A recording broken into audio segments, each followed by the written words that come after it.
esta sección que es de manejos de cultivos. Primero me voy a presentar, mi nombre es Mónica López Pereira y soy miembro del Consejo Directivo de ASAGIR.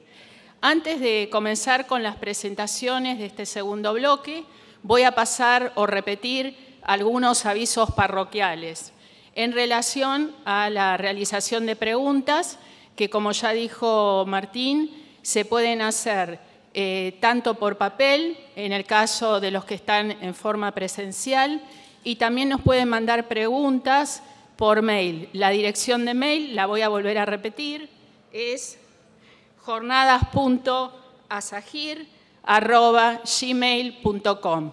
Para los que están escuchándonos en formato virtual, las pueden hacer a través de la página web. Dicho esto, y como último aviso parroquial, les voy a decir que desde la organización le rogamos puntualidad para la tarde, que vamos a empezar en punto a las 2 de la tarde, debido a que el hecho de que esto sea un formato híbrido, tenemos que cumplir con el compromiso de los horarios para que todos aquellos que los están escuchando la jornada a distancia. Bueno, ahora sí voy a empezar con la presentación de la primer disertante o de la primer charla. Esta charla fue preparada tanto por Carolina Troglia. Carolina Troglia es ingeniera agrónoma, Magister Science y es jefa del Grupo de Sanidad Vegetal de la Unidad Integrada del INTA de Balcarce, Facultad de Agronomía de la Universidad Nacional de Mar del Plata. Además, es coordinadora de la red de ensayos de girasol que se realiza en forma conjunta en el INTA y ASAGIR. La otra persona o el otro ingeniero que también ha participado en la elaboración de esta charla y que también después va a responder preguntas es Sebastián Suil, que también es ingeniero agrónomo de la Facultad de Ciencias Agrarias de Esperanza, Universidad Nacional del Litoral, y es Magister Science de la Universidad Nacional de Mar del Plata.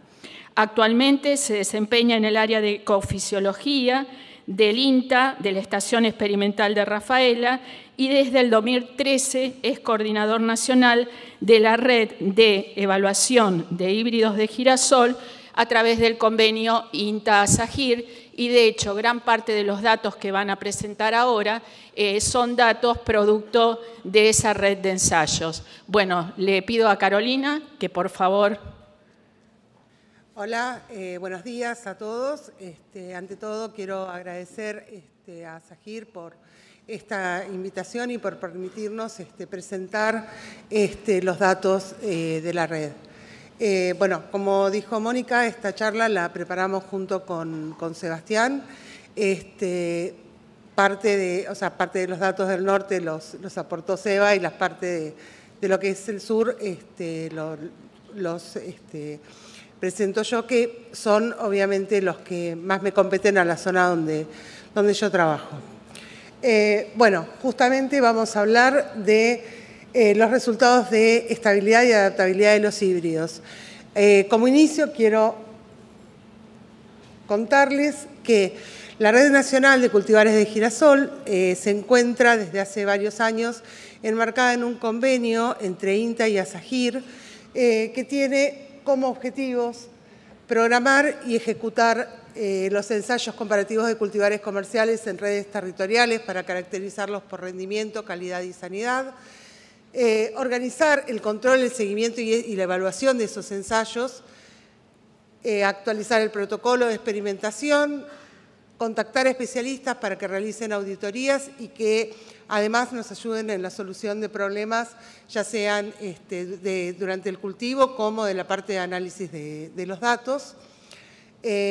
Por otro lado, velar por una correcta y eficiente carga de información en las bases de datos que están desarrolladas para tal fin y que son accesibles.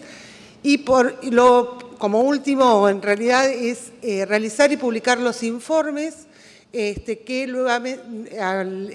se publican tanto en las páginas del INTA como de ASAGIR.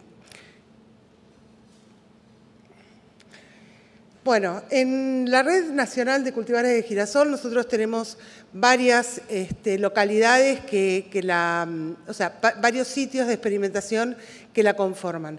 Tenemos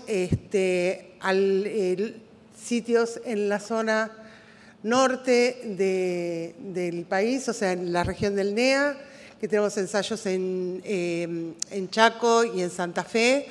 Una zona centro-oeste, podríamos llamarle, la zona de Córdoba, y después tenemos una zona centro-oeste y una zona sur. La centro-oeste es centro-oeste de la provincia de Buenos Aires y el este de La Pampa, y en la región sur estamos principalmente en lo que es el sudeste bonaerense. Al costado del mapa les presento las personas que son responsables de gran parte de los ensayos de la red, gran parte son personal del INTA, tanto de las experimentales como de las agencias de extensión. Tenemos algunos servicios tercerizados y además tenemos también colaboración de algunos semilleros en llevar adelante algunos ensayos. ¿Qué es lo que nosotros evaluamos y qué datos se toman en la red de cultivares de girasol?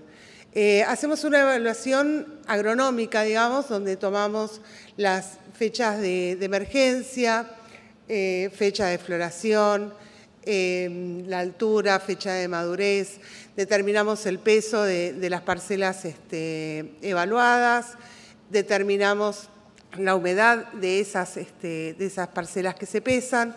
Con eso hacemos obviamente los cálculos de rendimiento, además determinamos la cantidad de plantas quebradas, plantas volcadas, determinamos el peso de mil y el contenido de materias grasa o porcentaje de aceite. Y por otro lado también hacemos una evaluación sanitaria. En el caso de que se presente alguna enfermedad, normalmente lo estamos informando.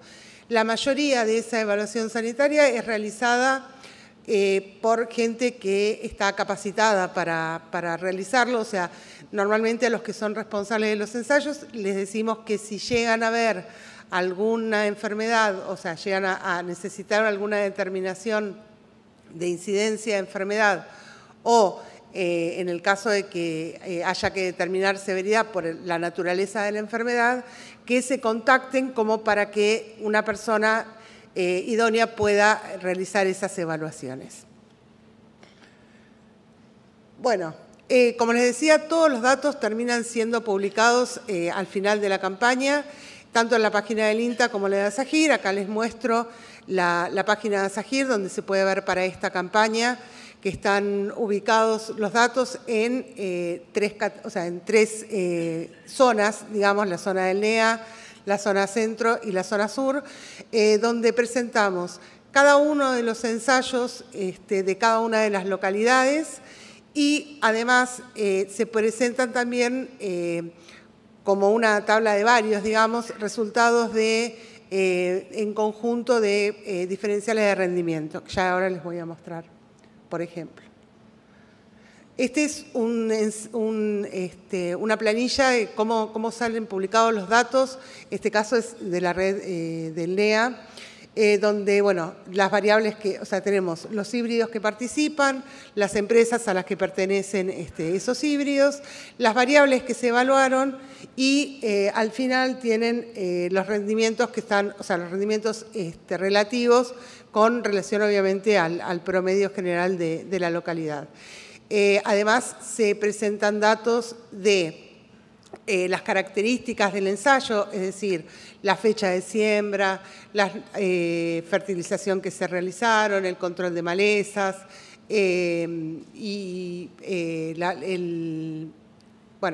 todos los datos inherentes a lo que es el sitio de experimentación, como para tener un panorama de cuáles fueron las condiciones en las que se realizó el ensayo.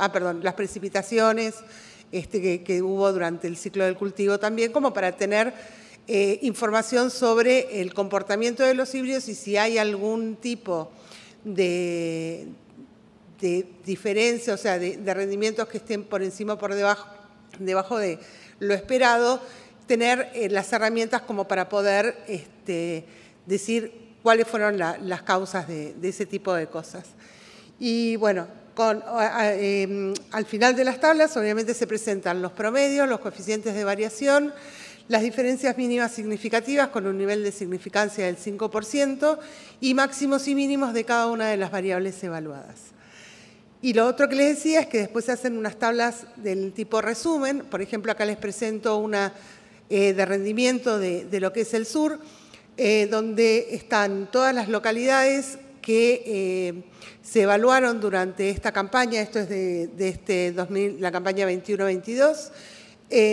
Y, por ejemplo, lo que hacemos es incluir, o sea, ustedes verán que por ahí no están todos los híbridos participantes de la red. Lo que nosotros hacemos es incluir todos aquellos híbridos que participaron en al menos 3 ensayos, o sea, 3 localidades de lo que es la zona, o sea, la región sur de evaluación de cultivares, en este caso, obviamente. Y lo que hacemos es caracterizarlos con un tipo semáforo donde diferenciamos aquellos que tuvieron un comportamiento, por ejemplo, un rendimiento un 5% inferior al promedio del ensayo, están con un color rojo. Los que no se diferenciaron del promedio general del ensayo son los que están en un color amarillo, y aquellos que tuvieron rendimientos superiores al 5% con respecto al promedio del ensayo son los que están en color verde. De esta manera, gráficamente podemos identificar aquellos híbridos que tengan buen comportamiento en más de una localidad. O sea, nos sirve a nivel de productor, de asesor, como para poder identificar fácilmente aquellos híbridos que tienen buen comportamiento. Cuando se va a hacer una elección de algún híbrido en particular, decir cuáles son los que se comportaron mejor en determinadas zonas que nos puedan interesar o en varias localidades de las evaluadas. Bueno, con todos los datos que nosotros recabamos, con todos los resultados de cada una de las localidades en particular, generamos obviamente análisis, o sea, esos datos nos sirven para poder realizar análisis tanto de adaptabilidad de los híbridos como de estabilidad. Con los datos de toda la red tratamos de hacer un análisis que pueda caracterizar a los materiales por su adaptabilidad a los distintos ambientes y, por otro lado, por su estabilidad en las características que estamos evaluando.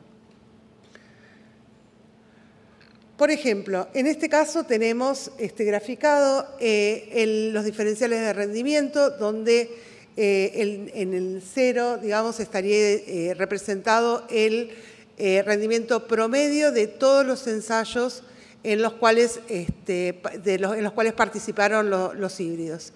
En el listado de la derecha les muestro de los híbridos en cuáles fueron las zonas en las que participaron. Como pueden ver, hay algunos que no han participado en todas las zonas, o sea, tratamos de que estén los más representados. Al menos, o sea, hay muchos que por ahí no han participado en la red de Córdoba, pero sí están en el NEA, están en el centro-oeste de Buenos Aires y La Pampa y en la región sudeste, con lo cual por la cantidad de ensayos termina siendo una buena caracterización de estos materiales para decir si están o no, o sea, si están adaptados o no. Lo que podemos observar es que todos aquellos, bueno, los números que están por encima de ese 0 serían los híbridos que tienen un rendimiento superior, o sea, un porcentual de rendimiento superior al promedio general de los ensayos, y los que están por debajo son los que tendrían un rendimiento, un porcentual menor al promedio general de los ensayos. Yo acá les puedo mostrar que hay muy pocos híbridos, como les decía, que están en todas las zonas representados, pero sí igualmente esto nos sirve como para poder identificar a aquellos híbridos que en las distintas localidades siempre están rindiendo, o sea, tienen un diferencial de rendimiento positivo con respecto al promedio general de todas las localidades. O sea que esos materiales estarían mejor adaptados a cualquiera de los sitios donde uno va a realizar los ensayos. O sea, los que están por encima del cero, o sea, con diferencial de rendimiento positivo. Esto mismo lo tenemos para el caso de aceite, donde, bueno, obviamente tenemos la misma metodología, o sea, están todos los híbridos participantes, los que están por encima de la línea son los que tuvieron un contenido de aceite, un diferencial de contenido de aceite por encima del promedio, y nuevamente estos son los híbridos que participaron en todas las localidades de toda la red a nivel nacional. Con todos estos datos obtenidos podemos, por ejemplo, hacer para lo que es el rendimiento un análisis de componentes principales donde podemos identificar distintos megaambientes, o sea, distintos sitios donde se pueden agrupar varios ensayos en un ambiente común, digamos. Y en este caso, bueno, están marcados con rojo los 4 megaambientes que se diferenciaron este año. Por un lado tenemos a Suárez, que está solo. Por otro lado tenemos los ensayos que se realizaron en Nanguil, Reconquista, Pieres, San Justo y Saliqueló.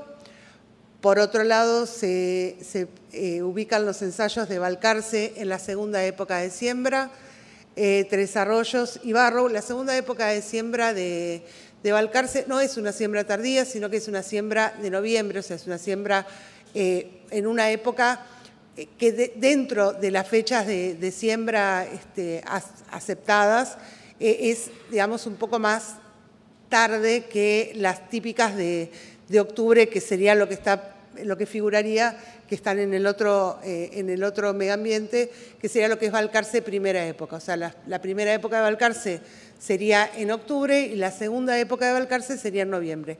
Ambas dentro de lo que es una fecha de siembra recomendada, o sea, dentro de lo que está recomendado para la zona de fechas de siembra. Bueno, y lo que les decía, el otro megaambiente que encontramos es el que está compuesto por los ensayos que pertenecen a Manfredi, a Sáenz Peña, a Pico, Olavarría, Balcarce en la primera época y Saliqueló, y Huíncar Renancó. Esto mismo está hecho para el caso de aceite, donde seguimos con un megaambiente que es el de Suárez, otro megaambiente que ustedes si ven entre el de rendimiento y el de aceite, hay algunas localidades que cambian, que bueno, el otro megaambiente lo tenemos representado por lo que es Olavarría, Pico, San Justo, Pieres, Barrow, la primera época de Balcarce y Reconquista, otro megaambiente en Sáenz Peña, Manfredi y Huíncar Renancó, y el otro megaambiente, Tres Arroyos, Saliqueló, Anguil y la segunda época de Balcarce.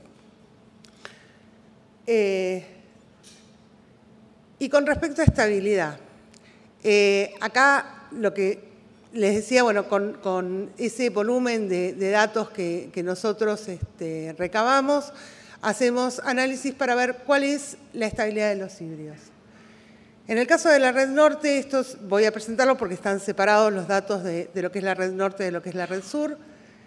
Tenemos en el gráfico los valores de F, o sea, la interacción en realidad de genotipo por ambiente, que está por el valor de F, y lo que vemos en el eje de las Y es el rendimiento de cada uno el rendimiento de cada uno de los híbridos. Y tenemos la línea azul nos indica el promedio general de todos los ensayos pertenecientes a esta red. Entonces tenemos por los materiales que tuvieron rendimientos por encima del promedio y los materiales que tuvieron rendimientos por debajo del promedio. Esa es la primera separación que nosotros podemos hacer. O sea, nos quedan todos los híbridos separados en dos grandes grupos. Los que rindieron por encima del promedio y los que rindieron por debajo.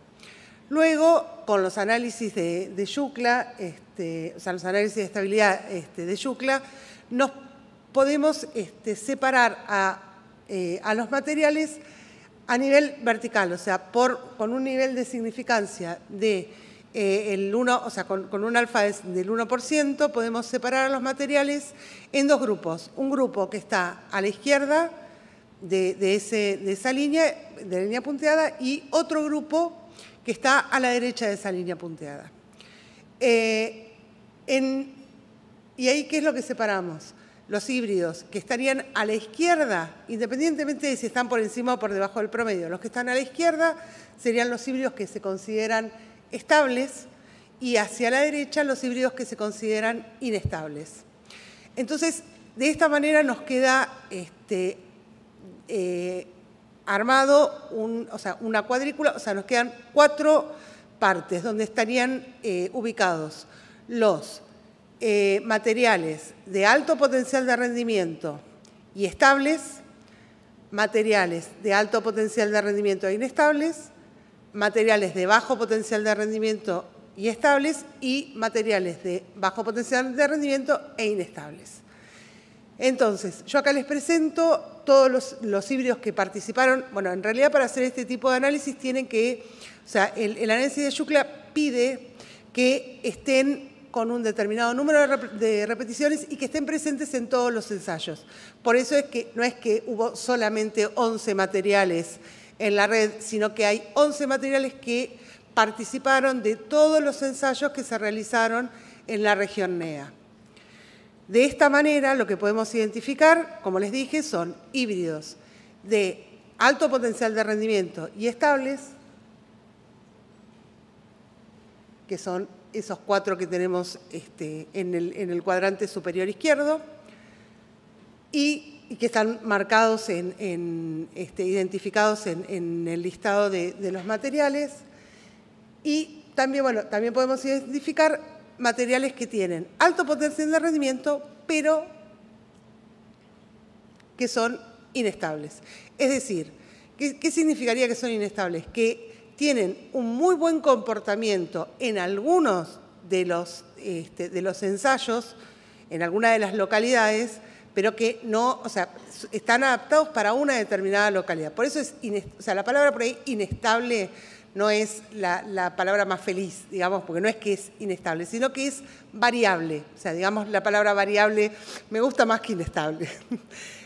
Bueno, de esa manera podemos separar a los híbridos, que normalmente lo que uno recomienda es que para aquellos híbridos que están ubicados en ese cuadrante superior derecho, es que cuando uno va a hacer la elección del híbrido a sembrar, que consulte por 2 o 3 campañas, o sea, que no se quede solamente con una campaña, que vean 2 o 3 campañas en las localidades en particular donde quieren sembrar, para ver si realmente en ese lugar están muy bien adaptados, es decir, posiblemente tengan rendimientos superiores en alguna de las localidades, lo cual no significa que es demasiado variable en esa localidad. Por ahí, sí es variable para todo lo que es las regiones de la red, ¿no?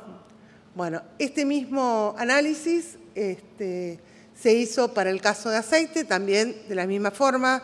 Tenemos con la línea llena, dividiendo en un cuadrante superior e inferior, en una mitad superior e inferior, los híbridos que se comportaron por encima o por debajo del promedio de contenido de aceite, y con la línea punteada separamos los estables de los variables. Bueno, en este caso, estos son los 2 materiales que se comportaron como de alto potencial, o sea, con alto potencial de rendimiento de aceite, de contenido de aceite y estables, y estos los que se comportaron como variables, de alto potencial pero variables. En el caso de la red sur, nuevamente la misma historia. Dividimos a los materiales y acá verán que hay unos cuantos materiales más, porque la coordinadora de la red sur los obliga a participar en todas las localidades. No sé, si alguien la conoce, por favor, que le avise que no sea tan severa.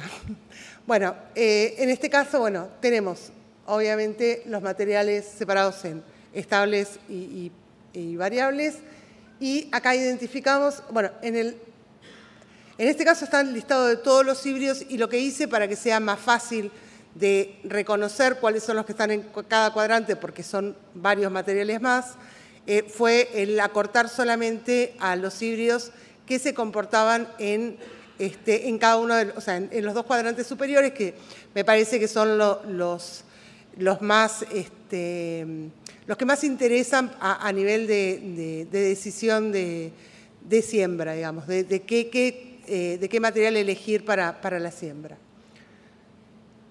Bueno, entonces tenemos, creo que eran 10 materiales que están como estables de alto potencial de rendimiento, y hay 11, no, son menos, 9 materiales que están como variables. En esos, o sea, verán que no puse los testigos dentro de, o sea, no incluí los testigos dentro de los materiales que puse, o sea, como de alto potencial o sea, estables o inestables, porque justamente los nombres de los testigos no son publicados, o sea, nosotros no decimos quiénes son los testigos, sino que son materiales que son híbridos comerciales, obviamente, pero que nosotros utilizamos justamente para tener checks en toda la red de girasol, o sea, pero no, que muchas veces por ahí no están adaptados a un sitio en particular, y que si nosotros dijéramos quién es el híbrido, posiblemente el comportamiento en una determinada región no sea para el que la empresa lo está recomendando. Entonces, de esa manera nosotros tenemos testigos que están adaptados al norte y están participando en la red del sur, y viceversa, materiales que están adaptados al sur y están participando en el norte. Entonces, de esa manera tenemos tenemos datos como para poder realizar estos ensayos de estabilidad y adaptabilidad, que son siempre 5 materiales que nos están ayudando, digamos, a nosotros a tomar las decisiones, o sea, a tener siempre 5 materiales al menos repetidos en todas las localidades para poder hacer los análisis. O sea, esos materiales más los que cada una de las empresas va presentando cada año. Porque también es lógico que las empresas elijan participar en las zonas para las cuales tienen los materiales mejor adaptados. O sea, que no es, o sea, si no lo tenés recomendado para una determinada zona, no tiene sentido presentarlo en una red de cultivares en esa zona. Bueno, a ver. Y con respecto a los ambientes, lo mismo para la red norte. Tuvimos 5, o sea, acá están los datos presentados de 2 años de la campaña 2021 y 21-22, donde en la campaña 2021, bueno, en realidad para el norte es la campaña 20, no es 2021, pero yo estoy muy acostumbrada a que sea 2 años, pero bueno, para lo que fue el año 2020, o sea, la campaña de 2020, tuvimos nada más que 2 localidades, que fueron Reconquista y Ceres, y para la 2021 fueron 3 localidades, Reconquista, San Justo y Sáenz Peña. Bueno, acá lo que podemos ver es que si hacemos esa división en cuadrantes, nos quedan como ambientes de alto potencial, pero inestables o variables, Reconquista y San Justo. Y hay una diferencia bastante importante. En el caso de San Justo, suponemos que esa variabilidad se debe principalmente a diferencias que hay entre los híbridos.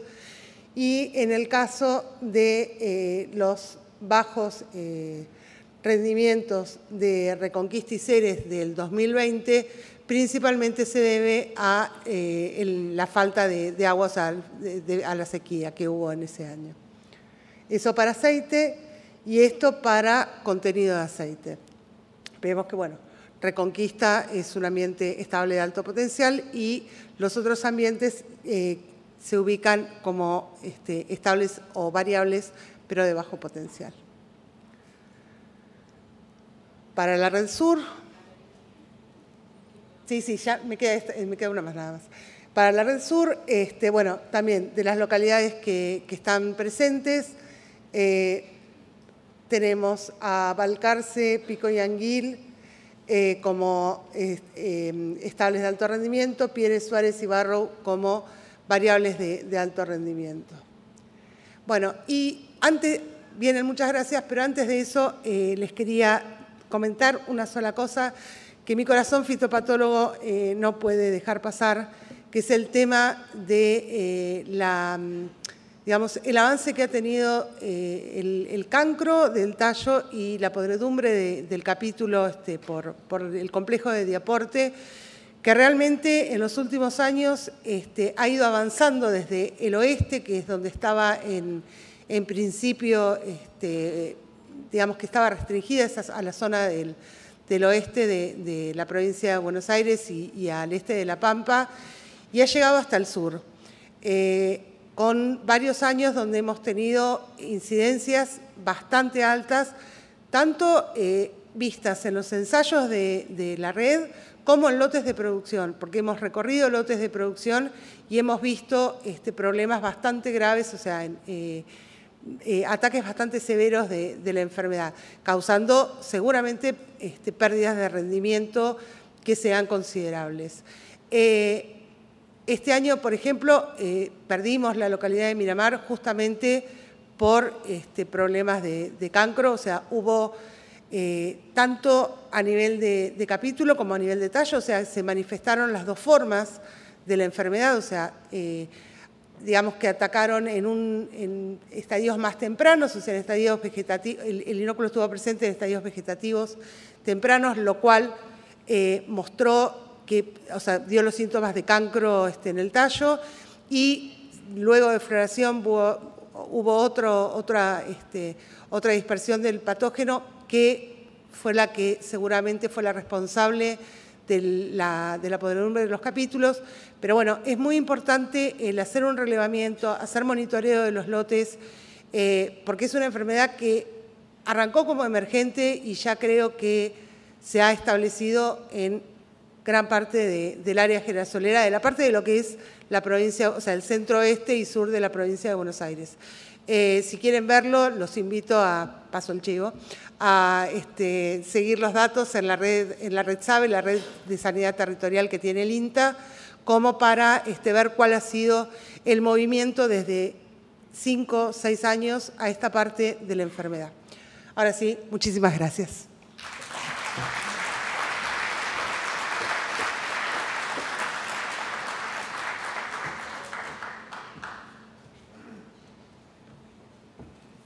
Bueno, ahora vamos a continuar con lo que es la segunda charla de esta segunda parte del módulo de manejo del cultivo, y voy a invitar a Guillermo Di Vito, él va a ser el próximo disertante. Guillermo es ingeniero agrónomo, Magister Science y doctor en Ciencias Agrarias de la Universidad Nacional de Mar del Plata. Actualmente se desempeña como director del estudio agronómico EDM y es además asistente técnico de la regional de APRESID de Necochea. El título de su disertación es Ahorrando semilla, cómo lograr la implantación ideal. En realidad lo ha cambiado, me ha traicionado el tema a último momento, pero creo que es el mismo tema al menos. Y el título, me rectifico, podemos ajustar la densidad en girasol, que me parece que es un título que también engloba por dónde comienza el problema, que es por la densidad. Pero bueno, te invito, Guillermo. Gracias, Mónica. No, me tomé esa licencia de cambiar el título y lo hablé con algunos. En realidad me gustaba más. Esto de podemos ahorrar creo que está implícito en esto, pero queda mejor podemos ajustar la densidad a cada ambiente tratando de ir con los óptimos, y de alguna manera en ese ajuste está el tema del ahorro. Bueno, buen día a todos. Gracias, Mónica, por la presentación. Gracias a Zahir por la invitación y a Enrique Moro en particular, que con él fue quien mantuve el contacto. Esta es la zona en la cual trabajamos con Juan Pablo, que está por ahí, en el estudio de asesoramiento. Fíjense que producimos girasol en 4 zonas que tienen características diferentes. Por un lado está la cuenca, toda esa zona de Madariaga, Maipú, Guido, donde hacemos mucho girasol. En general en la zona alrededor del 25-30% de la rotación está integrada por girasol.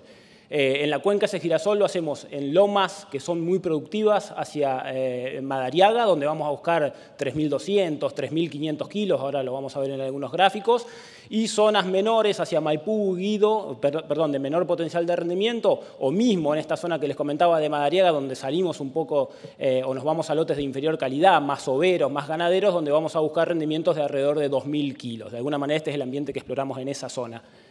Trabajamos mucho en la zona serrana, en el corredor de la Ruta 226, Azul, Tandil, hasta la costa, hasta Mar del Plata, donde ahí también el girasol juega un rol muy importante en la rotación. Tenemos ambientes de suelo profundo con napa, donde también vamos a buscar rendimientos por arriba de los 3.000 kilos, 3.300, y lomas o media luma más someras, donde por ahí los rendimientos que pretendemos son de 2.000, 2.300 kilos. La costa, no marco con el puntero porque no se ve mucho, en la costa fuertísimo el girasol con rendimientos medios de 3.000 kilos, y algo más en la zona somera, si nos movemos hacia Lobería, San Cayetano, Necochea Continental, donde ahí pretendemos rendimientos de alrededor de 1.800, 2.300 kilos. En toda esta zona productiva, repito, el girasol es muy importante, la soja prácticamente por márgenes ha desaparecido, la soja de primera sí tiene presencia como soja de segunda, pero el girasol ocupa un rol importantísimo. Es importante también el maíz, pero girasol en particular es importante porque es el antecesor perfecto para los cultivos de fina, que son el pilar de las rotaciones del sudeste de Buenos Aires. Dicho esto, que era medio general, acá los datos. Fíjense, arriba los ambientes de la costa, estos son rendimientos que hemos tenido en las 3 últimas campañas en el ambiente de la costa, el ambiente de Madariaga, que engloba esta zona cuenca que les decía, Madariaga, Maipú, General Guido, y la zona serrana, Tandil, de nuevo Balcarce, hacia Mar del Plata. Fíjense, los rendimientos medios, y esto estoy hablando de rendimientos porque voy a hacer referencia al ambiente y en función del ambiente después cómo ajustamos la densidad para lograr estos rendimientos, vale la redundancia. La media en la costa está alrededor de 2.800 kilos, pero nos aparecen esos lotes para arriba de superiores a 3.000 kilos y también para abajo alrededor de 2.000 kilos. Lo mismo nos sucede en Madariaga, ya con medias de 2.700 kilos, pero máximos muy buenos. Las lomas buenas de Madariaga son de 3.800 kilos. Podemos pretender esos rendimientos y, en definitiva, ajustar la densidad para ir a buscarlos. Y los ambientes más overos, más ganaderos, el rendimiento se nos cae a 1.700 kilos. Y en el ambiente serrano, como les decía, Balcarce, Tandil, la media es algo inferior, la media general, porque nos metemos en esos ambientes más someros, 2.500 con mínimos de 1.700 y máximos en suelos profundos de 1.300. De 3.300. En definitiva, ¿cómo podemos empezar a jugar con densidad en función de estos potenciales que podemos ir a buscar para el sudeste de Buenos Aires? Bueno, para esos ambientes, esta es información que surge, por un lado, de ámbito académico, mucho de universidades y demás, y por otro también ajustes de distintas compañías. Acá tomé alguna recomendación para híbridos generales de NK. Para esos ambientes donde yo puedo pretender 3.500 kilos, la densidad de plantas debería ser plantas logradas de alrededor de 50.000. Para los ambientes donde voy a buscar 2.500, de alrededor de 45.000, y los de 1.800, 2.000 kilos, debería estar manejando densidades de alrededor de 40.000 plantas. Es decir, este es el rango de densidades que nos deberíamos manejar en el sudeste bonaerense. Y de ahí, a partir de ese ajuste, puede venir el título de la charla, que era ¿podemos empezar a ahorrar en función de ese ajuste? Acá 2 o 3 cosas que pueden condicionar el manejo de la densidad o que nos están condicionando el manejo de la densidad en la zona. Por un lado, el potencial de ahorro o el potencial de variación del gasto en girasol no es tan grande como el maíz. ¿Bien? Fíjense que en este rango de densidades que yo me puedo manejar en el sudeste, yo puedo estar ahorrándome, entre comillas, alrededor de $15 al variar de 50.000 plantas a 40.000 plantas. Para el mismo ambiente del sudeste bonaerense, pensemos los mismos ambientes explorados, puedo estar yendo a buscar 12.000 kilos de maíz, donde yo voy a buscar 3.300 de girasol, o 5.000 kilos de maíz, donde estoy yendo a buscar 1.800 de girasol. En los mismos lotes, la variación de densidad que yo puedo hacer en maíz. Si voy a buscar 12.000 kilos de maíz, voy con 70.000 plantas. Si voy a buscar 5.000 kilos, voy con 35.000, 40.000 plantas. Eso en maíz me genera un ahorro de $70. ¿A qué voy con esto? El incentivo por manejar densidad en maíz, por ahorro de semilla, es mucho más grande que el incentivo por ajustar densidad en girasol. Y eso hay que tenerlo presente porque tiene implicancias prácticas muy concretas. Hoy lo hablábamos en el desayuno con Mariano Moro. Es decir, bueno, en girasol, como el costo de las semillas tiene relativamente poco peso, la variación del costo, yo muchas veces siembro de más por las dudas, porque sé que el logro es muy errático, entonces por las dudas levanto un poco de densidad, o no me preocupa tanto ir tan finito en el ajuste de la densidad. Por otra parte, podemos ver tranquilamente que la plasticidad, que todos lo sabemos, tanto vegetativa, por expansión foliar y demás, como reproductiva en girasol, es muy importante. Y esto se ve en que si yo me muevo, bueno, de nuevo, no puedo usar el puntero, pero fíjense que yo me caigo por el ambiente de baja densidad a 30.000 plantas porque perdí algunas plantas, o me pasé de largo porque las logré todas y me voy a 50.000 plantas, el rendimiento no se modifica. Bien. Entonces no tengo un estímulo ni económico por variar mucho la densidad, ni agronómico porque sé que me puedo mover en un rango bastante amplio y el rendimiento no se va a ver afectado de la misma manera que se ve afectado el maíz. Otro condicionante a no jugar mucho con la densidad en el cultivo es que en ambientes de alto potencial donde debería levantar la densidad, hoy en día entro con miedo, como decía Carolina recién, por el tema sanitario. O sea, en ambientes de alto potencial donde yo voy a buscar 3.300, 3.500 kilos en Madariaga, como yo les decía, debería ir, como decía Nahuel, con planteos de muy buena nutrición, principalmente nitrógeno, y alta densidad de plantas. Y eso es una bomba de tiempo para Phomopsis. Entonces, y yo tengo miedo de eso. Entonces, por eso digo, no voy con 55.000 plantas en esos ambientes. Me quedo medio corto ahí con 40 y piquito por las dudas, ¿no? Y en ambientes de bajo potencial es donde debería ir con bajas densidades para ahorrar semilla. Y generalmente, no es una regla del 100%, pero son ambientes de logro errático. Pensemos en esos bajos que les decía, overos, ahí de Madariaga, Maipú, donde son ambientes pegados al bajo, donde, lo voy a mencionar después, hay desde ñandúes hasta plagas mayores, cortadoras y demás, o lomas muy someras en lobería, donde hay mucha presión de bicho bolita, se secan rápido. Entonces, lograr estas 40.000 plantas, ir a buscar esas 40.000 plantas, tengo alto riesgo de quedarme corto. Ante la menor cosa que pase, no las logro. Entonces, de nuevo, esto hace que sea muy difícil ajustar al detalle la densidad en girasol. Mucho más difícil, ahora lo vamos a ver, que en otros cultivos como maíz. ¿Cómo estamos manejando la densidad? Fíjense esto, de nuevo, ambiente serrano, ambiente Madariaga-Cuenca y ambiente costa para lotes de alto, medio y bajo potencial, las curvitas de distintos colores. Fíjense, las densidades medias que estamos manejando son de 53.000 plantas. Esto me olvidé decir, es información que yo presento de análisis de campaña de la regional Juan Manuel Fangio de Apresid. Las densidades medias son de 53.000 plantas, para rendimientos medios de 2.700 kilos que le mostraba. O sea, estamos repasados de plantas. La pregunta que respondo que me hizo Enrique, ¿podemos ahorrar semilla? Podemos ahorrar semilla. Ahora, tenemos un miedo terrible de ahorrarla, porque por algo estamos sembrando siempre de más. Y fíjense, lo más importante, que las curvas se solapan totalmente. Es decir, yo esa densidad que la debería variar en función del potencial de mi ambiente, a campo no la estoy variando. O sea, estoy sembrando 60.000 semillas en la práctica y que salga lo que salga. Y 60.000 semillas en el ambiente de alto, medio y bajo potencial. Y es una realidad, ¿no? En realidad no estamos manejando la densidad. Esto quedó claro con lo que acabo de decir. En realidad no estamos manejando el logro. La densidad la sabemos cuáles son las densidades óptimas, pero tenemos incertidumbre en el logro. Y en eso, lo que voy a seguir hablando ahora, deberíamos trabajar. Fíjense, lo pegué la semana pasada, cuando salió el informe de la RETA, este último, la semana pasada, y fíjense que las tendencias en densidad son más o menos las mismas. Hay muchas medias de densidad de 58.000 plantas, fíjense para la Cuenca, 54.000, o sea, estamos repasados de densidad de siembra. Y es en gran parte por el miedo, por la erraticidad en el logro del cultivo, ¿no? Lo copié, perdón, acá textual. La densidad de siembra en girasol, textual de la RETA, debe contemplar la pérdida de plantas durante la etapa inicial de cultivo por diferentes motivos, entre ellos plagas. O sea, la incertidumbre que tenemos en el logro hace que sembremos plantas por las dudas. Y de nuevo, insisto, el bajo costo que tiene esa variación de densidad. Pasar de 40.000 a 60.000 plantas de girasol o semillas de girasol son $15. O sea, no es tan caro. Es medio por las dudas, $15 de seguro de siembra, ¿no? Fíjense, relación de rendimiento, esto de nuevo son datos de APRESID, relación entre densidad de plantas, en ese rango que les decía, de 40.000 a 60 y pico mil, y rendimiento no hay en ningún potencial de lote y en ninguna de las 3 zonas analizadas. O sea, no hay, por más que no haya causa-efecto, no hay, me quedo corto de planta, la plasticidad del cultivo igualmente compensa esa pérdida de planta. Subo planta, no aumenta el rendimiento.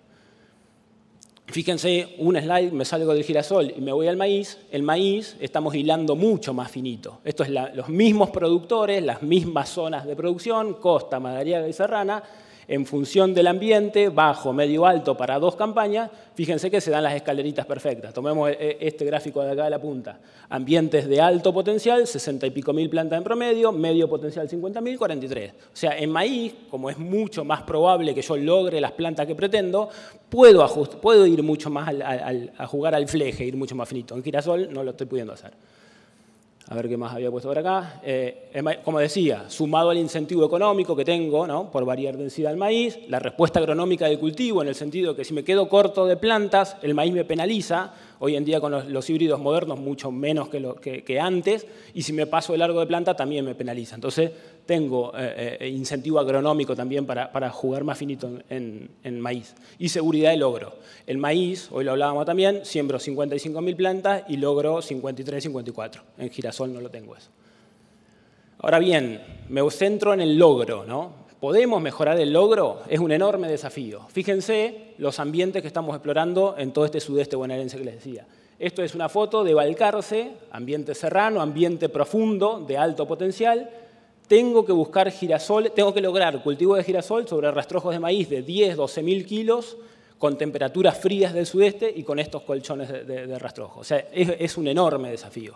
Y hay varias cosas por afinar. Esto es lo mismo en zona serrana, Tandil azul, bajos profundos, fíjense, bajo más marcado, ahí tengo cebada sembrada en la loma, maíz cosechado, esto es foto desde agosto, septiembre, y acá tengo que lograr un girasol, sobre rastrojo de maíz de 12.000 kilos, y un riesgo de helada altísimo, zona Tandil azul, riesgo de helada altísimo. Entonces el desafío por lograr un buen girasol es enorme acá.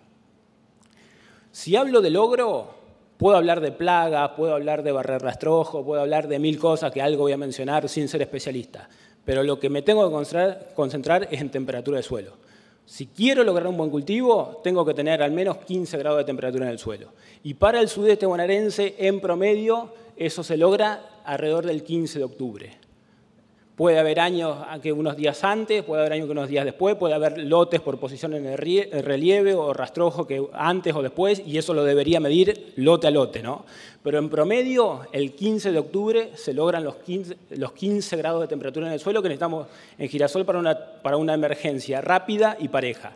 El girasol, no me quiero meter porque hay especialistas, pero por la dinámica de la germinación, que descompone ácidos grasos, a diferencia del maíz, que descompone hidrato de carbono y demás, es mucho más exigente en temperatura de suelo que el maíz para germinar de nuevo, rápido y parejo. Entonces lo tengo que lograr. Fíjense cuándo estamos sembrando el girasol en promedio en la zona. De nuevo, análisis de campaña de Regional Fangio de APRESID, 2 campañas, Sierra Madariaga y Costa. En promedio de las 2 campañas, el 15 de octubre. En promedio, el 15 de octubre, cuando el gráfico anterior me marcaba que es la fecha donde debería largar la siembra del girasol. O sea, a grosso modo, uno podría decir que la mitad de los lotes en la zona, estas 2 campañas, se sembraron antes de lo que se deberían haber sembrado. Obviamente, esta regla no es tan así, porque habrá gente que midió temperatura y el 8 de octubre daba, pero como cuestión general, y lo que observamos hablando con productores, hablando con gente de semilleros y demás, es que el productor llega el 1 de octubre y empieza una carrera por sembrar. Y sembrás con suelo frío. Y generalmente el productor siembra los mejores lotes que tiene primero, porque busca potencial. ¿Y qué hace? Mandás al muere esos mejores lotes, porque son lo que le da la peor condición para germinar. Entonces, de nuevo, mensaje, que sea lote a lote, pero empezar a prestarle extrema atención a la temperatura del suelo. Y esto es lo que quería marcar, lo que mencioné recién. No es necesario salir corriendo a sembrar el 5 de octubre. Obviamente cada uno tendrá dimensionado su logística de siembra, su parque de maquinarias y demás, que dice, bueno, yo si no muevo el 8 de octubre, no llego a meter toda la siembra antes del 10 de noviembre. Bueno, está bien. por ahí estaría interesante replantearse todo ese tema de estructura de contratista o maquinaria propia o demás. Pero no es necesario salir, y ya lo decían trabajos viejos, fíjense esto de Andrade de 1995, nos decían que nos podíamos ir hasta el 10 de noviembre en girasol sin perder rendimiento potencial. Trabajos más nuevos de semilleros nos dicen más o menos lo mismo, nos podemos meter tranquilamente en la primera semana de noviembre sin perder rendimiento potencial. Y ganamos mucho en el logro del cultivo, en establecer un buen canopeo y tener buen número de plantas y homogéneas entre sí. Entonces, este mensaje me parece claro, no salir corriendo a sembrar los primeros días de octubre, medir temperatura del suelo, que es determinante en el logro. ¿Alguna cosita más? Bueno, acá es calidad en siembra en general. Para el sudeste, yo estoy haciendo foco en el sudeste, creo que la mayoría de las cosas son extrapolables, no la fecha, cada uno sabrá para su zona cuál es la fecha óptima, la temperatura del suelo obviamente no varía, pero el concepto de no apurarse en la siembra es el mismo. En la zona, por la enorme cantidad de rastrojos y la lenta descomposición de esos rastrojos, indispensable el uso de barra de rastrojos. Fíjense la foto que les mostraba antes de la masa, sobre todo que estamos sembrando mucho girasol sobre maíz, ¿no? Estas son fotos sin barra de rastrojo. O sea, realmente la temperatura en el suelo es mucho más baja si no corremos de rastrojo y la presión de plagas también. O sea, es todo un círculo vicioso. Baja temperatura del suelo, cultivo que se establece lento y desparejo, le vas dando comida de a gotitas a las plagas que tenemos, babosa, bicho bolita, cortadora, palomas y demás. O sea, necesitamos una emergencia rápida y pareja en girasol. ¿Qué más? Temperatura del suelo, control de profundidad de siembra. El uso de barra de rastrojo me ayuda mucho a tener una siembra en profundidad pareja. O sea, no es solamente el efecto que tiene sobre la temperatura. Así que indispensable el uso de barra de rastrojos. Plagas en la zona, babosa y bicho bolita. O sea, desde que estamos en sistema bajo siembra directa hace 20, 25 años, de nuevo, nuestra zona, por en particular ser una zona fría de baja descomposición de rastrojos, las plagas en girasol y en soja, babosa y bicho bolita, son importantísimas. Así que acá, de nuevo, no me meto en detalle, pero monitoreo, y si superamos los umbrales de babosa y bicho bolita, que para babosa es la presencia de babosa y para bicho bolita alrededor de 50 bichos por metro cuadrado, aplicación de cebos para el control, ¿no? Lo mismo para cortadoras y lo mismo de alguna manera, acá pongo bicho bolita, babosa. Este es el daño que provoca, bicho bolita roe el tallito y cotiledones y te quiebra la planta. Babosa lo mismo, puede también comer semilla. Y plagas, bueno, cortadoras y plagas mayores en muchas zonas. El ñandú parece una foto muy pintoresca, pero en la zona Madariaga, Maipú, incluso hacia Balcarce, Ramos Soteros, Bosch, el ñandú lo ves las bandadas, o no sé cómo se llaman los grupos de ñandú, los ves y es imposible controlarlo, y realmente provocan daños muy, muy grandes. Y esto, lo último, para terminar la charla, tampoco me quiero meter en gran detalle porque no soy lejos de ser especialista en esto, pero no solo darle importancia al stand de plantas que logramos, sino a la calidad de ese stand. O sea, trabajos muy interesantes de Santiago Turno y todo el grupo de mecanización agrícola de la Facultad de Ciencias Agrarias de Balcarce, o el grupo de la Unidad Integrada de Balcarce, dan cuenta a partir de relevamientos del lote de productor que tanto el coeficiente de variación, que el coeficiente de variación se entiende como que la densidad de plantas es correcta, pero es mala la distribución, es mucho mayor en girasol, fíjense la caja naranjita amarilla, que en maíz, la caja verde. O sea, es mucho más difícil lograr un canopeo parejo, ¿no?, por distribución de plantas en girasol que el maíz. Ahí hay un gran tema para laburar. Y la singulación, que es el hecho de que haya una semilla por sitio a la distancia donde tendría que estar establecida teóricamente, también es mucho menor, en este caso, porque se lee al revés, en girasol que en maíz. O sea, tengo más problemas de singulación en girasol que en maíz. Esto, de nuevo, es relevamiento de lotes de productor. O sea que no solo es problema la densidad, el logro de las plantas que yo pretendo, sino cómo están distribuidas esa planta en el cultivo de girasol. Creo que con esto termina. Bueno, otro tema que surgió hoy con Mariano Moro hablando de desayunos es profundidad de siembra. Muy interesante también, porque generalmente cuando está el suelo seco, jugamos también ahí al límite de hasta dónde podemos ir hasta abajo. Se ve que entre 3 y 5 centímetros no hay mermas de rendimiento, porque las plantas se logran y el cultivo se establece, de nuevo, rápido y parejo. Ya si nos vamos por debajo de 5, 6, 7 centímetros, ya comienza a haber problemas en la emergencia. De nuevo, estos datos de Santiago Turn pueden profundizar con él el tema. Disminuye el rendimiento y disminuye, si me voy Fíjense, miremos 5 centímetros como profundidad ideal. Esto es proporción de las plantas en BE, no sé si se ve al fondo, en estadio de emergencia, y en estadio BC de cotiledones. Yo lo que pretendo es tener que el 100% de las plantas estén en el mismo estadio. Eso me marca que la emergencia fue pareja. Esa situación casi que se dio cuando se sembró a 5 centímetros. Si siembro muy superficial a 3 centímetros o me voy muy profundo a 7 centímetros, ya empiezo a tener problemas de desuniformidad de emergencia y de estadio de las plantas. Entonces, atención a la profundidad de siembra. Con esto termino. Consideraciones finales. Tenemos poco incentivo por ajustar la densidad en girasol. Una parte viene por lo económico, ¿no? Si yo me muevo en el rango ese de densidades óptimas para la zona, varío solamente $15 mi gasto en semilla, que no es mucho, es lo que los productores pagan de alguna manera por seguro de lograr el cultivo. Mientras que en maíz tenemos mucho más incentivo. Poco incentivo agronómico, porque el cultivo compensa, tanto macanas de quedarnos cortos de semilla, como si nos pasamos de largo no se nos derrumba ni el rendimiento, ni la calidad, ni el aceite en rangos lógicos, ¿no? El problema no es la densidad, es el logro de las densidades objetivo, ¿no? Y para eso es primordial pensar en temperatura de suelo. No desesperarnos por salir a sembrar temprano, porque eso es todo. Eso me condiciona también todo lo que hablamos de plagas. Muy frecuente el ataque de plagas en implantación, babosa, bolita, cortadora y otros, monitorear y eventualmente controlar. Y atención con la labor de siembra, barra de rastrojo, profundidad de siembra como determinantes de un buen canopeo. Muchas gracias.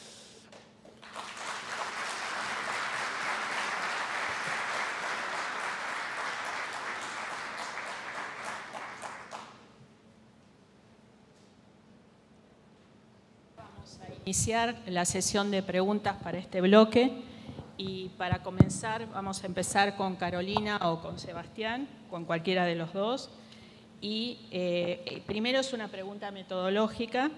¿Qué variables tomaron en cuenta para el análisis de componentes del rendimiento? ¿Qué variables del cultivo?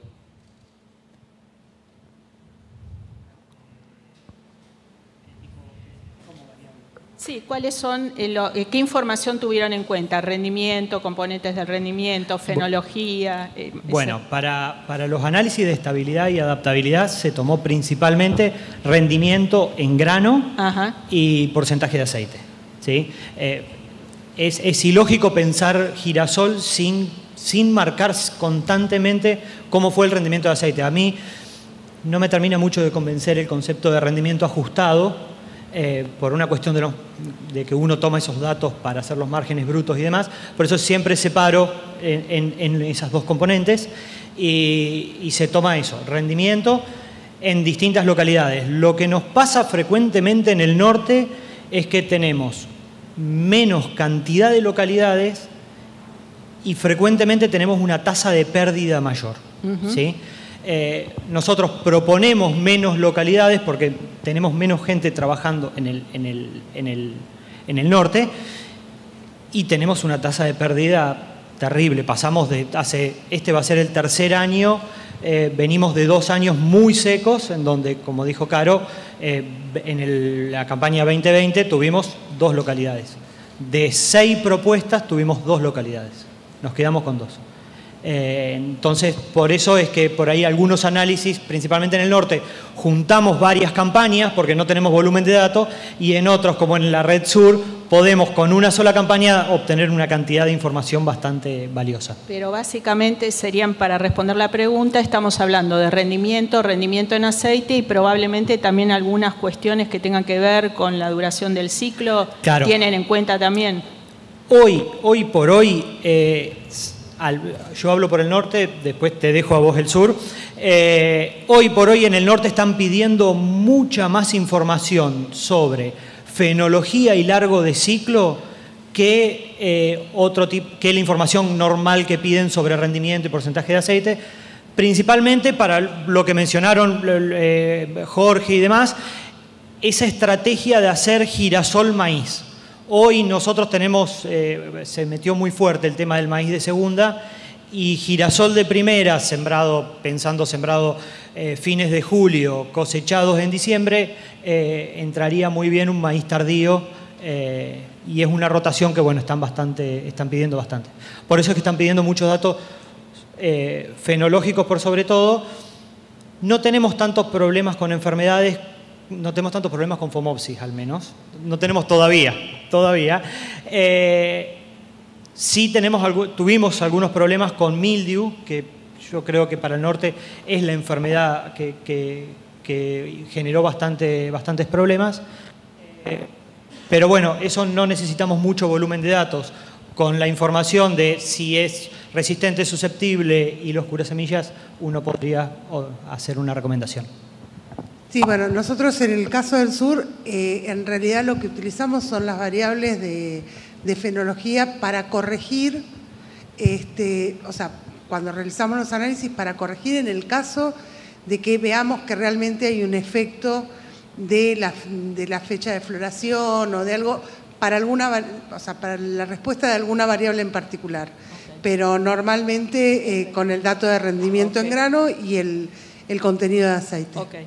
Ahora, yendo a enfermedades, hay una pregunta sobre Sebastián. Sí, sobre la incidencia de FOMA en el sudeste de la provincia de Buenos Aires, y la pregunta concreta es si se está trabajando. Acá la pregunta dice en resistencia, yo pondría resistencia / tolerancia o resistencia en los híbridos. Y hay una pregunta también relacionada con eso, que también por ahí la puede contestar Guillermo, si hay algún efecto contundente sobre esta enfermedad en relación al manejo nutricional. Pero primero los dejo a Sebastián o a Carolina que contesten. De FOMA estás hablando, no de Phomopsis. FOMA.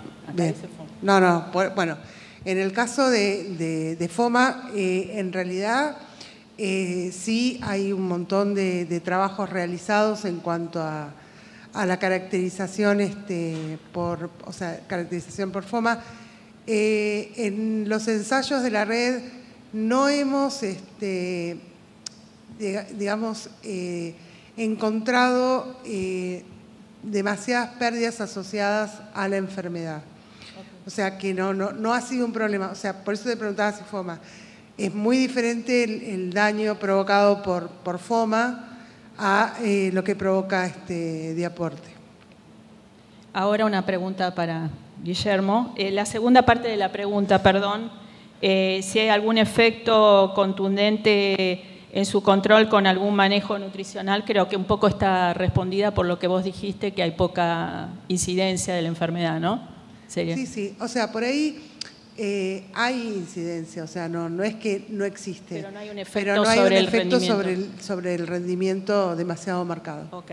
Y ahora sí para Guillermo, que es una pregunta, si vos considerás que la falta de respuesta del rendimiento de girasol a la densidad se debe en parte al bajo coeficiente de logro, si no, digamos, esa falta de respuesta de la cual vos estabas hablando no tiene que ver con el coeficiente de logro. No, en parte yo lo atribuyo a la falta de respuesta en sí a la plasticidad del cultivo. Creo que todos lo sabemos, es información vieja.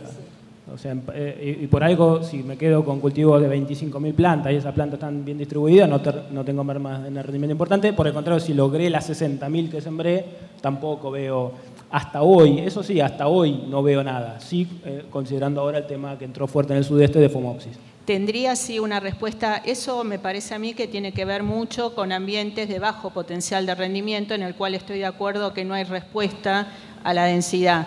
Pero a medida que uno aumenta, digamos que el potencial de rendimiento de ese ambiente en particular es mayor, ahí sí empezás, que son en tu gráfico de los tres ambientes, claro. El de más arriba es el donde ves, la pendiente exactamente, grande, sí, en donde ahí sí tenés una respuesta a la densidad, que supongo que son ambientes, porque la otra variable que está metida con el coeficiente de logro es lo que vos también presentaste, que es el tema de la desuniformidad.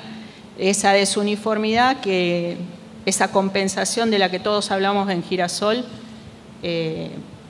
no existe, sí. Es limitada. Sí, es verdad. El principal desafío está en esos ambientes, es verdad, de alto potencial de rendimiento. Sí, es así, de no quedarme corto y de nuevo, insisto, hoy aparece también el desafío de no pasarme de largo porque esos ambientes son los que fertilizo con nitrógeno, como decía, los que pongo altas densidades y muy predisponentes para el avance de FOMOPSIS. Y yendo ahora que me hablaste de nitrógeno, la otra pregunta que vos también lo dijiste es esta diferencia que hay, para simplificarlo, con el maíz, donde el maíz tiene una muy buena respuesta en el manejo que es por ambientes, tanto a densidad como tanto a la fertilización. Y digamos, un poco me gustaría que contaras cuáles son esas diferencias en el caso entre el girasol y el maíz, que también tiene que ver un poco por lo que es el maíz en sí mismo, sobre todo en ambientes variables, ¿no? Esa cuestión de decidir, bueno, extrapolo la tecnología del maíz de ir por ambientes variables y cómo es el resultado ese en girasol. Y en girasol, con el avance de la agricultura de precisión, nos presentó un enorme desafío el manejo de la densidad en girasol. Porque teníamos los lotes ambientados que generalmente los ambientamos para maíz y para fina, ¿no? Es los principales cultivos target de la ambientación. Cuando nos toca en la rotación girasol, nos empezamos a preguntar qué hacemos. O sea, ¿qué hacemos? Bueno, variamos densidad. Bueno, ¿y cuánto variamos? Y por ahí está, el gráfico ese estaba mostrado. Sí, bueno, vamos con promedio 50.000 plantas. Y en el ambiente de alta hay 55. En el ambiente de baja, 45. Pero al final va a variar 10.000 plantas, no varió nada. O sea, y son cosas preguntas que nos trasladan los productores a nosotros o incluso los asesores, porque es una realidad. Y si en el ambiente de baja me quedo corto, porque por ahí, bueno, en el ambiente de baja ponerle 40.000. Pero 40.000, el ambiente de baja es el más errático, como decía ahí. Por ahí me quedo muy fácilmente con 25.000 plantas. Entonces, en girasol, el manejo de la agricultura por ambientes o variables, como la querramos llamar, es un enorme desafío, ¿no? Para la densidad. Para la densidad y para la fertilización, ¿qué te parece?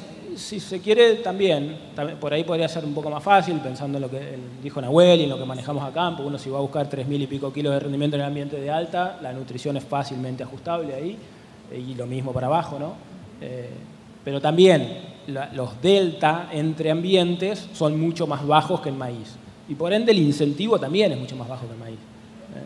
Es una realidad, una preocupación. Es un tema recurrente entre productores y asesores. ¿Qué hacemos con el manejo variable en el girasol? Que por ahí tiene algo que ver con la ecofisiología del cultivo de maíz, la gran diferencia que hay entre los dos cultivos, ¿no? Pero bueno, es un tema abierto, pero es un tema... Sí, para ponerle números, en maíz, de nuevo, y hago referencia al mismo lote, ambientado en 3 ambientes, ¿no? El maíz puede ir a buscar 12.000, 9.000 y 7.000 kilos. Y en girasol voy a ir a buscar 3.400, 3.200 y 2.900. Entonces el delta de insumos que puedo hacer ahí es mucho más acotado y por ende el incentivo es mucho más acotado. No digo que sea despreciable, porque con muchas empresas lo estamos manejando y son ahorros de 15, 25 dólares, que obviamente es mucha plata llevado a la superficie o llevado a la empresa. Pero ciertamente el incentivo es mayor, si uno lo compara, es menor, perdón, si uno lo compara con maíz. Aquí, Carolina, es la última, voy a hacer una última pregunta para Carolina y Sebastián y otra para Guillermo, así damos por cerrado la sesión de la mañana y apareció FOMOPSIS. Bueno, en las preguntas que recién me alcanzaron. Está bien. Bueno, en realidad para FOMOPSIS sí estamos trabajando, se está desarrollando un sistema de pronóstico con Ricardo Moschini, o sea, se está modelando, digamos, algo con Ricardo Moschini, con Andrés Corromolas desde Pico y con gente del sudeste, desde lo privado, o sea, de los CREA y de parte del INTA, para poder hacer un pequeño mapa de probabilidad de condiciones predisponentes para la enfermedad. O sea, en ese sentido sí estamos trabajando y estamos iniciando una caracterización del ambiente, o sea, de poder dar digamos, en algún momento algún sistema de alarma de decir cuál es la probabilidad de ocurrencia de la enfermedad en función de las condiciones ambientales, porque justamente esta es una enfermedad muy dependiente del ambiente. Y con respecto a las pérdidas de rendimiento, sí, en trabajos de hace ya varios años que desarrolló Andrés Corromolas y con gente también de Uruguay, de línea, y más gente participante, Hicieron ensayos de plantas apareadas para ver el efecto de la enfermedad sobre el rendimiento, y ahí sí encontraron cuando ha sido un ataque severo pérdidas por ahí de hasta un 20-30% en los rendimientos del cultivo.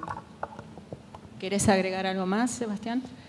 Sí, nosotros por suerte no tenemos todavía en el norte. Hay algunos focos que aparecieron la campaña pasada, pero no es una preocupación Phomopsis. Pero me deja un par de cuestiones generales que nosotros compartimos mucho en los comentarios que vos hiciste con el tema de la calidad de implantación. Yo por ahí lo llamo calidad de implantación. Es calidad de siembra, densidad de siembra y barrerrastrojos y el tema de rastrojos en superficie.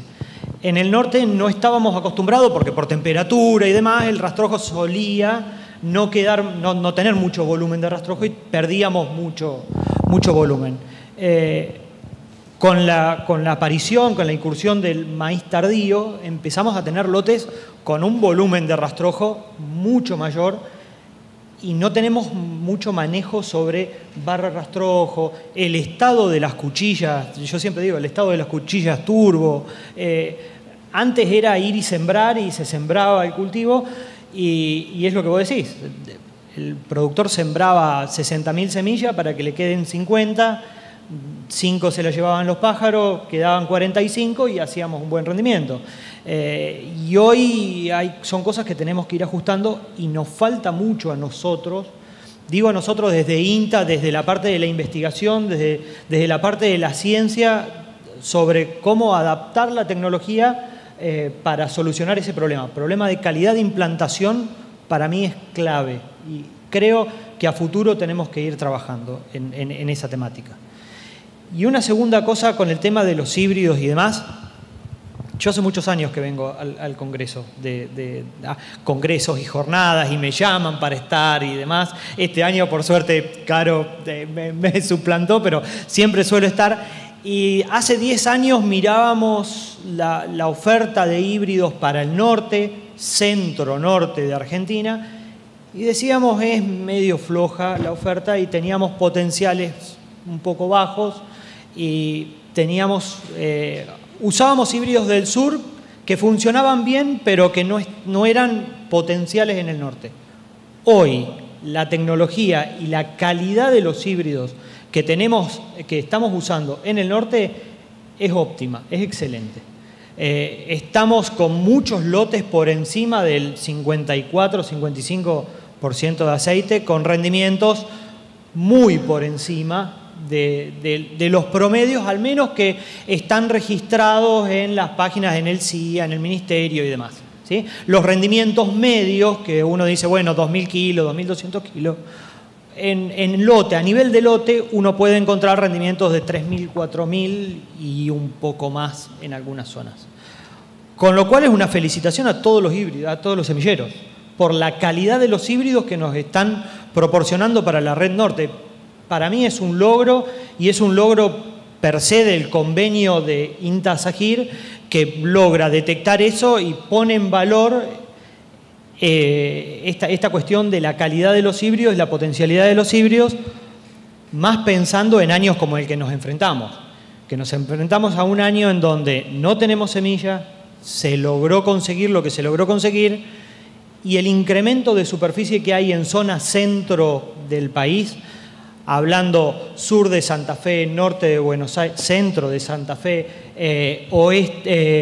este de Córdoba, es increíble el aumento de superficie que trae aparejado cuestiones de mercado, productividad argentina, y vamos a estar con productividades muy altas. Ok, muchas gracias, Sebastián.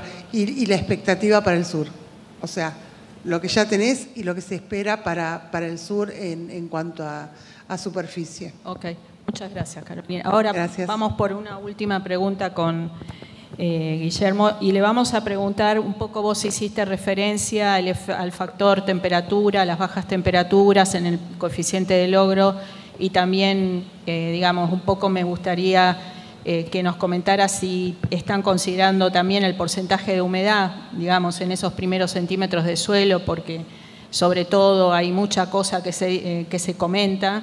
Eso en particular, sobre todo, tiene mayor importancia de cosas que no están analizadas ni cuantificadas en el girasol confitero, por ejemplo. Y acá tengo una pregunta que un poco tiene que ver con el coeficiente de logro, que es si hay diferencia en el coeficiente de logro con el uso también de hormonas, viste que hoy en día se comercializan hormonas y micronutrientes aplicados a las semillas. En ese caso, si vos tenés algún tipo de experiencia al respecto. Sí, a la primera pregunta, sí, obviamente que la humedad es determinante. En el sudeste en general no tenemos problemas de falta de humedad en octubre, entonces es más determinante la temperatura, por lejos diría. Respecto a lo último, la respuesta es no sé, no lo hemos evaluado, no hay redes de ensayos de eso. Y un interrogante que me surge, y lo traslado a los semilleros, porque nos pasa también en maíz, es qué pasa con el tratamiento de la semilla de maíz con cosas externas a lo que viene adentro de la bolsa y la garantía de la bolsa y demás. Eso también es una preocupación para asesores y productores. Entiendo que para la mayoría de las empresas con las cuales hemos hablado de estos temas, no hay reclamos. Si vos tocás la semilla como viene en la bolsa, que le metés algo, un curasemilla extra, lo que sea, no hay reclamo. Entonces es una limitante para este tipo de tratamiento. Bueno, vamos a dar por concluida ahora entonces, agradeciéndole mucho entonces a los disertantes de esta segunda parte de la sección de manejo de cultivo, y ahora vamos a hacer un break, como ya lo dijimos, hasta las 2 de la tarde. ¿No quieren que hable más? Hasta las 2 de la tarde, donde vamos a iniciar con la segunda etapa del Congreso.